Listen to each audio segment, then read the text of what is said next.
ડભોઈના ચંદવાડામાં વિવાદ મંજૂરી વગર રાજીવ ગાંધી ભવન તોડી પાડવાનો આરોપ। સરપંચ તલાટી સામે ટીડીઓને લેખિત રજૂઆત કરવામાં આવી। ડભોઈ તાલુકાના ચંદવાડા ગ્રામ પંચાયતમાં વર્ષો પહેલા સરકારી યોજના હેઠળ આશરે ₹17 થી 18 લાખના ખર્ચે નિર્માણ પામેલું રાજીવ ગાંધી ભવન મંજૂરી વિના તોડી પાડવામાં આવતા ભારે વિવાદ સર્જાયો છે। આ મુદ્દે આક્રોશે ભરાયેલા ગ્રામજનોએ તાલુકા પંચાયત કચેરી ખાતે તાલુકા વિકાસ અધિકારીને લેખિત આવેદનપત્ર પાઠવી જવાબદારો સામે કડક કાનૂની કાર્યવાહી કરવાની ઉગ્ર માંગ કરી છે। સ્થાનિકોના જણાવ્યા મુજબ આ ભવન જર્જરિત ન હતું અને ગામના તમામ સમાજના લોકો તેનો ઉપયોગ શૈક્ષણિક, સામાજિક, જાહેર બેઠકો તેમજ શુભ પ્રસંગો માટે કરતા હતા। આમ છતાં સરપંચ અને તલાટી કમ મંત્રી દ્વારા ગ્રામસભા યોજ્યા વગર, નાગરિકોને વિશ્વાસમાં લીધા વિના કે સક્ષમ અધિકારીની પૂર્વ પરમિશન વગર જ આ સરકારી મિલકત તોડી પાડવામાં આવી હોવાનો આરોપ છે। નિયમ મુજબ કોઈપણ સરકારી ઇમારત દૂર કરવા માટે ટેકનિકલ અભિપ્રાય અને મંજૂરી અનિવાર્ય હોય છે।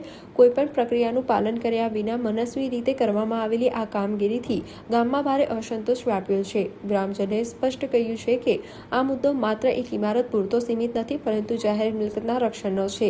તેથી આ મામલે નિષ્પક્ષ તપાસ કરી કાયદેસરના પગલાં ભરવામાં આવે।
ચંદવાડા ગામ પંચાયતની અંદર આજે 14-15 વર્ષથી રાજીવ ગાંધી ભવન બનાવેલું હતું, એને વિનાશ કરી અને એવા પંચાયત ઘર બાંધે છે।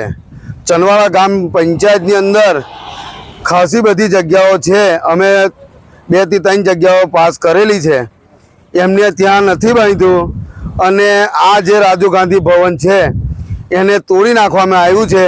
એને ગાર કરી અને એ પંચાયત ઘર બનાવે છે। એટલે આખા ગામની સંમતિ લઈ અને અમે આ કાર્યવાહી કરીએ છીએ કે વિવાદ ઊભો થયો છે કે આ જે રાજીવ ગાંધી ભવન છે એ આપણા ગામની અંદર વાદી, પરમાર, વસાવા, મુસલમાન, હરિજન એમની કોઈ જાનનો ઉતારો છે નહીં। એટલે અમે સંમતિ કરીને જાનનો ઉતારો અહીંયા આપવાનું નક્કી કરેલું હતું। એમને બોડીને ઘરે જઈને સહી કરાવી લીધી, કીધું કે આપણે પરમિશન લેવાની છે એમ કહી ઠરાવ કર્યો અને આ કામ એમને ચાલુ કરી દીધું છે। આ જે ઇમારત તોડવામાં આવી છે એમાં પરમિશન લીધી છે ખરી? આ લોકોએ અહીંયા એવું કહે છે કે અમે ગ્રામ પંચાયતનો ઠરાવ કરેલો છે। તમારી જો છે ઠરાવ? અમને હજુ કશું કોઈ બતાવ્યું નથી। હમણાં સુધી કાલથી એમને કામ ચાલુ કર્યું, કાલે જ અમે એમને ટોયકા પણ હમણાં લોકોને અમને કશું એમને પૂરું પાપ્યું નથી। અમારા ચંદવાડા ગામમાં રાજીવ ભવન છે સરકારી, એની અંદર જાનનો ઉતારો હાલતા હતા, એ અમારા ગામના સરપંચે તોડી નાખ્યો છે અને તોડીને બાજુમાં જગ્યા તય પંચાયત બનાવવાની છે। તો સરકારી મિલકતને નુકસાન કરીને એ લોકો વધારે નુકસાન કરે છે, તો અમારો ઉતારો કયા હાલવાનો? અમારી ઝોન આવે, વસાવા સમાજ છે, પરમાર સમાજ છે, વાદી સમાજ છે, મુસલમાન સમાજ છે, એ લોકોનો હોલ હતો, એ લોકોએ તોડી નાખ્યો છે।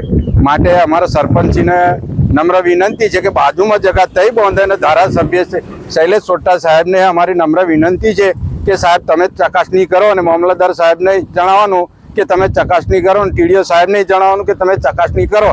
ચંદવાડા ગામમાં આવીને પધારો, તમારો વેલકમ છે સાહેબ. જય હિન્દ, જય માતાજી.